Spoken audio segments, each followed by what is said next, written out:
Today, I am so excited to learn our new lesson, Bob. But before we start, can you please tell me something? Sure, Jesse. What do you want to know? I always wonder how you became so fluent in English. You told me once that you came from a small village and there people never spoke English. Still, you are speaking so confidently now. I want to know your full story. Please tell me step by step. Okay, I'll share. You're right. I grew up in a small village where people spoke only our local language. Nobody spoke English, not even the teachers in school. We just learned grammar rules from books, but we never practiced speaking. Same here. That's why I'm struggling now. But you are speaking like a city boy. How did you do it? Thank you. But let me tell you, it was not easy. At first, I was very nervous. I used to feel shy when I tried to speak. People laughed at me. Some friends even said, "Why are you wasting your time? You'll never speak English." Really, Bob? People said that? Yes, Jesse. But I didn't give up. I thought, if others can do it, then I can do it too. I just needed the right method. And what was that method? Did you go to coaching classes? No, that's the interesting part. I didn't go to any classes. I learned mostly by myself, at home. You know how? With my phone. With your phone? Oh, that sounds interesting. Tell me more. Yes. But listen, I was very strict with myself. First thing, I decided not to waste time on social media. I deleted Instagram, I didn't open Facebook, and I used WhatsApp only for important messages. That's really surprising. Most people spend hours on Instagram and YouTube Shorts. How did you control yourself? I just made a rule. My phone is not for wasting time. My phone is for learning. I reminded myself every day. Of course, sometimes I felt tempted, but I controlled it. Slowly, it became a habit. That must have helped you focus. Exactly, Jesse. I wanted to improve my English, so I used my phone only for two things: Google and YouTube. Only Google and YouTube? Nothing else? Yes, these two were enough for me. On Google, I searched for new words. I typed things like meaning of excited with examples, or pronunciation of opportunity. I read the sentences, I practiced aloud, and I repeated until I remembered. Oh, so you didn't just memorize the word, you also used it in a sentence. Yes, that's very important. For example, if I learned the word journey, I didn't just remember the meaning. I said sentences like, "My journey to school is long," or "Learning English is my journey." This made the word stay in my mind. That's really smart. And what about YouTube? On YouTube, I watched animated videos, not movies or complicated shows, just simple animated videos. They used easy words, short sentences, and clear pronunciation. And of course, I always turned on subtitles Why animated videos, though? because they were simple. If I had started with movies, I would not understand anything, and I would feel discouraged. But animated videos are made for children or learners, so they use very basic English. That was perfect for me. Oh, now I understand. Did you watch them daily? Yes, I watched 3 to 4 videos a day, but I didn't just watch once. I watched one video 3 to 4 times. First time with subtitles, second time without subtitles, and sometimes I even paused and repeated sentences aloud. That must have improved your listening and speaking. Exactly, Jesse. Slowly, my ears got used to English sounds and my mouth got used to speaking English sentences. At first, I understood maybe 20% or 30%, but day by day, it improved. That sounds like a lot of dedication. Didn't you get bored? Honestly, sometimes yes, but I reminded myself why I was learning. I wanted to speak English fluently. I wanted to get better opportunities. That motivation kept me going. You are right. Motivation is very important.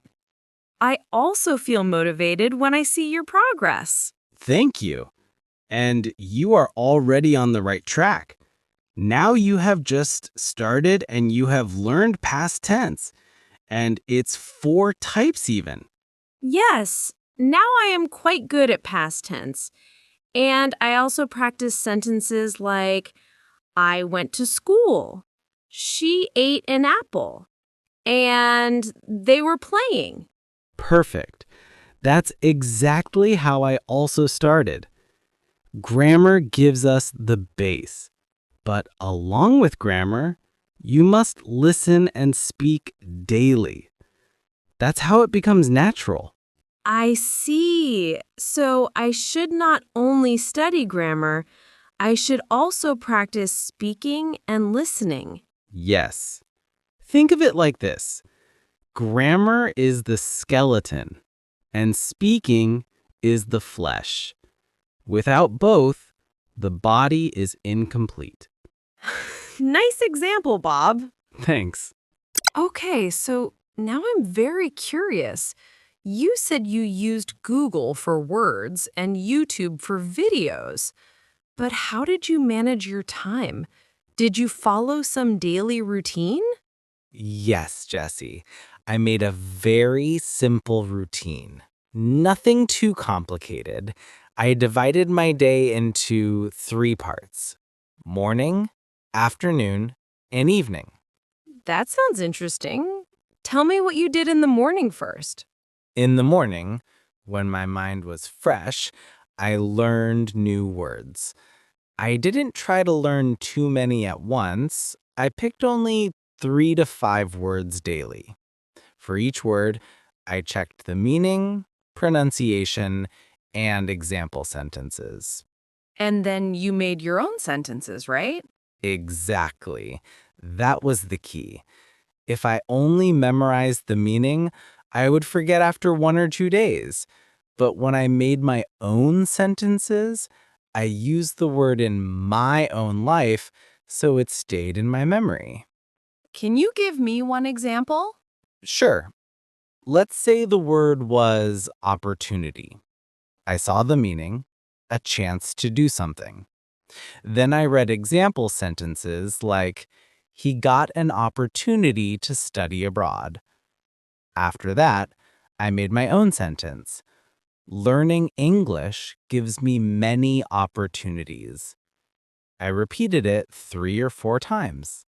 That's really smart. So your morning practice was about words. What about afternoon? Afternoon was my listening and speaking time. That's when I watched YouTube videos. I searched things like easy English story with subtitles or daily English conversation simple. Did you take notes while watching, Bob? Sometimes yes, but mostly I focused on listening carefully. I watched one short video, maybe 10, 15 minutes long, but I watched it 3 or 4 times. First with subtitles, then without.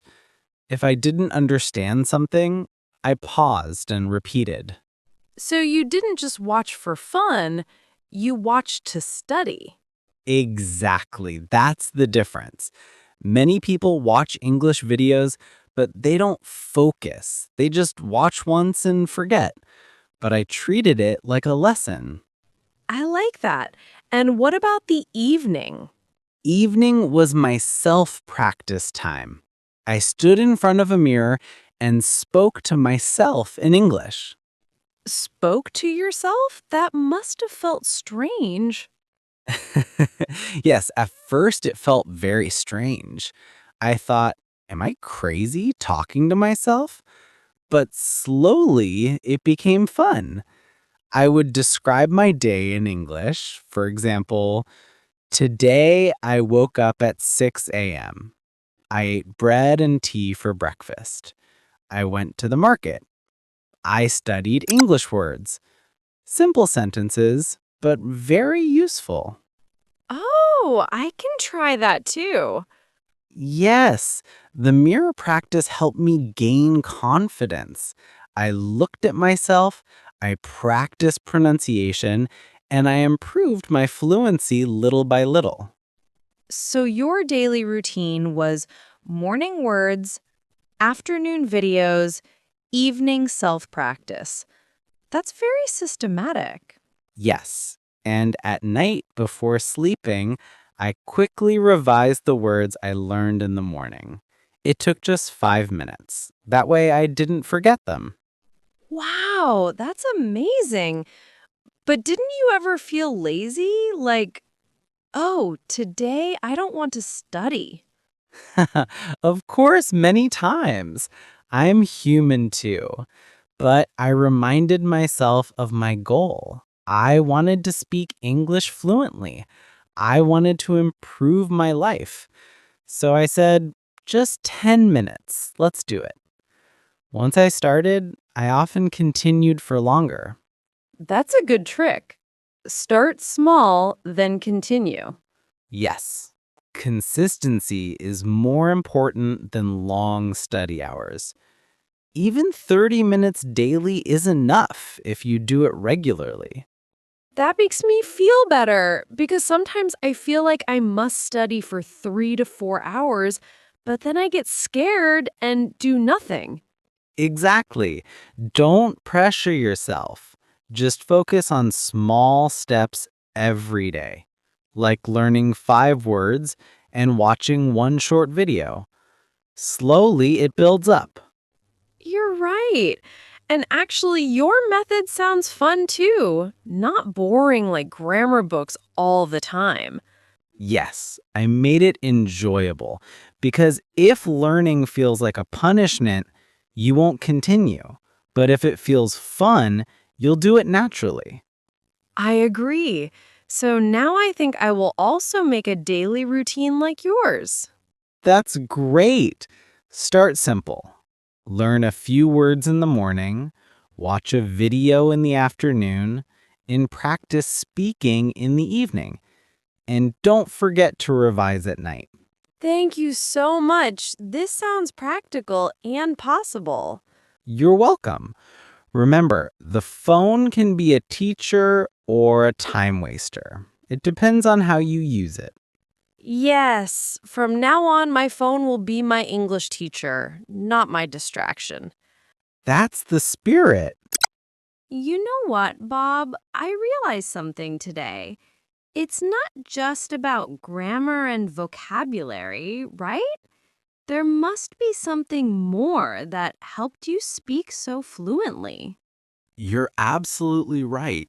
Grammar and words are important, but they're not enough. What really helped me was creating an English environment around me. English environment? But you said you were in a village where no one spoke English. How did you create that environment? Exactly, Jesse. No one around me spoke English, so I had to create it myself. I did small things every day to surround myself with English. Oh, tell me all the tricks. I really want to know. Okay, first thing, I started thinking in English. Normally, we think in our mother tongue. For example, if I wanted to say, I am hungry, I first thought in my local language and then translated. That takes time. So I trained my mind to think directly in English. Wow, that sounds difficult. How did you do it? At first, I did it with small sentences, like, I am tired, I am happy, I will go outside. Whenever I had a thought, I tried to frame it in English. Slowly, my brain got used to it. That's a smart idea. I should try that too. Yes. The second thing I did was talking to myself. Remember I told you about mirror practice? That was part of my environment. I spoke to myself as if I was speaking to another person. Like role play? Exactly. For example, I pretended I was in a shop. Hello, how much is this? Then I answered myself, it's 5 rupees. It sounds funny, but it worked. That's so cute. But it must have really helped you practice conversation. Yes, it did. And then another trick, I labeled objects in my room. I took small pieces of paper and wrote words like mirror, table, chair, bottle, window. I stuck them on those objects. Oh, so every time you looked at the object, you saw the English word. Exactly. It created an English atmosphere in my room. Whenever I looked around, I saw English words, not just local language. That's amazing. I never thought of that. It's very effective. And one more thing, I changed the language of my phone settings to English. That way, every time I opened my phone, I saw English words, settings, gallery, messages, camera. It became normal for me. Ah, I see. So you surrounded yourself with English everywhere. Yes. And of course, I avoided distractions. I never scrolled endlessly on Instagram or YouTube. If I opened YouTube, it was only for learning videos. I didn't allow myself to watch random entertainment. That must have required a lot of discipline. Yes, but I told myself, do I want temporary fun or do I want permanent improvement? That thought kept me away from useless scrolling. I like that line. Temporary fun versus permanent improvement. Yes, Jesse. And finally, I also practiced writing in English. For example, when I wrote my diary, I wrote in English. Even if I made mistakes, I wrote. It gave me more practice. So your environment was thinking in English, speaking to yourself, labeling objects, phone in English, avoiding distractions, and writing diary. Exactly. Those little steps created a big environment for me. It felt like I was living with English every day, even in my small village. That's incredible. Honestly, I never thought someone could create such an environment at home without any teacher. Trust me, you can. You don't need to be in London or America to learn English. You can build your own mini English world wherever you are. I love that idea. From today, I will also label objects in my room, change my phone language, and start thinking in English. Good. Start small. Even if you label just 5 objects today, it's progress. And I'll try mirror practice too. Maybe I'll laugh at myself at first, but it sounds fun. Yes, you'll laugh, but then you'll enjoy it. Trust me, you'll improve quickly. Thank you, Bob. Talking to you is so inspiring. I'm happy to share. Remember, environment is the secret. Once you create it, English becomes part of your life, not just a subject. Wow, that's powerful. I feel so motivated now.